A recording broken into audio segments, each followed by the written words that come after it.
Good morning student. Welcome to your online class. Class 6 Hindi grammar chapter 8. Student पिछली बार हम पढ़े थे क्लास 6 हिंदी ग्रामर के चैप्टर 8 संज्ञा के विकार लिंग. आज हम पढ़ेंगे उसी चैप्टर 8 का वचन. Put the class work here 25/8/2020. ऊपर दिए गए चित्र को ध्यान से देखिए कि इसमें क्या क्या एक है और क्या क्या एक से अधिक है. इस चित्र में एक है पेड़, लड़की, लड़का, झूला. एक लड़का है, एक लड़की है, एक झूला है.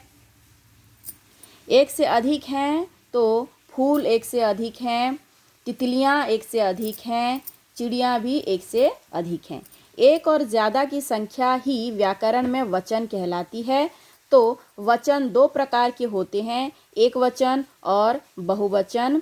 जिस शब्द रूप से एक ही व्यक्ति या वस्तु का बोध हो वह एक वचन कहलाता है, जैसे कार, बगीचा, मछली, माला आदि. बहुवचन जिस शब्द रूप से एक से अधिक व्यक्ति या वस्तुओं का बोध हो वह बहुवचन कहलाता है, जैसे कारें, बगीचे, मछलियाँ, मालाएं आदि. तो वचन की पहचान हम कैसे करेंगे? अब कुछ ऐसे वाक्य हैं जिनको हम देखकर वचन की पहचान कर पाएंगे, जैसे मछली तैरती है, मछलियाँ तैरती हैं.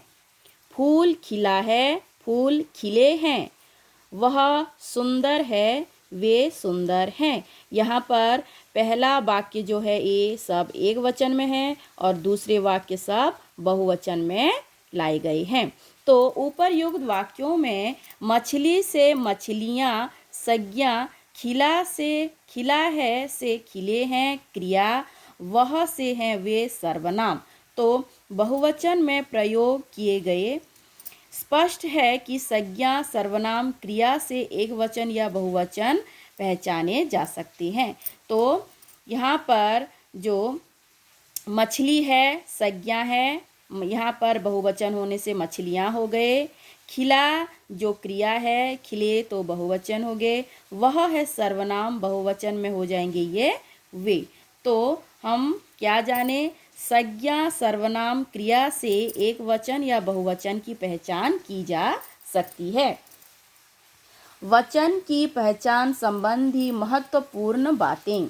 तो सम्मान या आदर देने के लिए भी एक वचन के स्थान पर बहुवचन का प्रयोग किया जाता है, जैसे हम भगत सिंह देश के लिए शहीद हो गए. इनको सम्मान देने के लिए एक वचन का बहुवचन में प्रयोग किया गया है. याद रखें स्टूडेंट, बहुवचन एक वचन को किसी को सम्मान देने के लिए एक वचन को बहुवचन के प्रयोग में लाया जाता है. मदर टेरेसा सबके हृदयों पर राज करेंगी. विशेषण के प्रयोग से भी वचन की पहचान संभव है, जैसे मुझे नया बर्तन चाहिए. नया बर्तन चाहिए एक वचन है नया, मुझे नए बर्तन चाहिए ये है विशेषण नए. एक वचन है नया, बहुवचन है नए. कुछ शब्द बहुवचन में ही प्रयोग में लाए जाते हैं, जैसे दर्शन, आंसू, प्राण, हस्ताक्षर, होश. ये सब हमेशा बहुवचन में ही रहते हैं. सांप देखकर उसके होश उड़ गए. आपके तो दर्शन ही दुर्लभ हैं. ये सब हमेशा वाक्य में ये बहुवचन में लाए जाते हैं.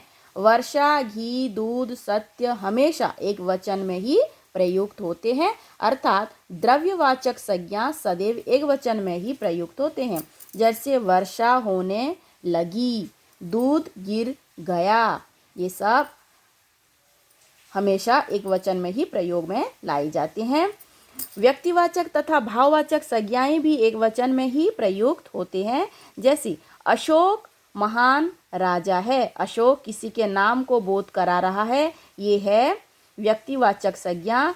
तो ये हमेशा एक वचन में ही रहते हैं, जैसे अशोक एक ही इंसान को बताया जा रहा है, इसलिए अशोक महान राजा था, ये एक वचन में आएगा. उसे क्रोध आ गया, उसे क्रोध आ गया, क्रोध भी है एक वचन, हमेशा ये एक ही वचन में रहता है।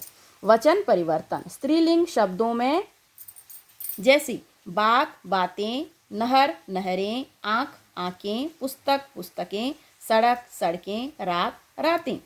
आकार से कन्या कन्याएं, माला मालाएं, समस्या समस्याएं, सेना सेनाएं, भाषा भाषाएं, लता लताएं, रीति रीतियाँ, शक्ति शक्तियाँ, नीति नीतियाँ, छवि छवियाँ, विधि विधियाँ, लिपि लिपियाँ, नदी नदियाँ, दवाई दवाइयाँ, गाड़ी गाड़ियाँ, सब्जी सब्जियाँ, नारी नारियाँ, चिट्ठी चिट्ठियाँ।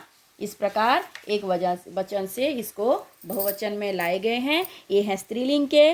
और पुल्लिंग के शब्द में जैसे लड़का लड़के, कपड़ा कपड़े, संतरा संतरी, ये सब आपको एक बार पढ़ना है और अपने कॉपी में एक बार लिखना भी है। तो ऐसे शब्दों के बहुवचन बनाने के लिए इनके साथ कारक चिन्हों का प्रयोग किया जाता है तथा यों ओ प्रत्ययों का प्रयोग होता है। जैसे कई कवियों की कविताएं इसमें संकलित हैं। साधुओं का भोजन करवाओ, हाथियों ने गांव पर हमला बोल दिया। तो कुछ शब्दों के अंत में लोग, वृंद, जन, गण, दल, वर्ग आदि लगाकर बहुवचन दर्शाया जाता है। जैसे साधु गण, साधुओं नहीं बोलकर साधु गण कहा जाता है। शिक्षक वृंद कहा जाता है। बहुत सारे लोग कहा जाता है और साधु जन कहा जाता है। और सैनिक दल कहा जाता है। छोटे वर्ग कहा जाता है, बड़े वर्ग छोटे वर्ग कहा जाता है। इस प्रकार बहुवचन का ये सब लगाकर बहुवचन दर्शाया जाता है। जैसे अमीर लोग, अध्यापक वृंद, गुरुजन, मित्रगण, सेवा दल, विद्यार्थी वर्ग। इस प्रकार जैसे पक्षी वृंद, सज्जन लोग, नेता गण, विद्यार्थी गण, प्रजा जन, छात्र गण, मजदूर वर्ग, दर्शक गण, गुरु जन। सो स्टूडेंट, आप लोगों को ये सब एक एक बार पढ़ना है और अपने कॉपी में स्त्रीलिंग शब्दों में, पुल्लिंग शब्दों में ये सब एक बार लिखना है। इसको भी एक बार लिखना है अपने कॉपी में और एक बार या दो बार आपको इसको पढ़ना है। आपका ये होमवर्क है। आज के लिए इतना ही। Goodbye, God bless you.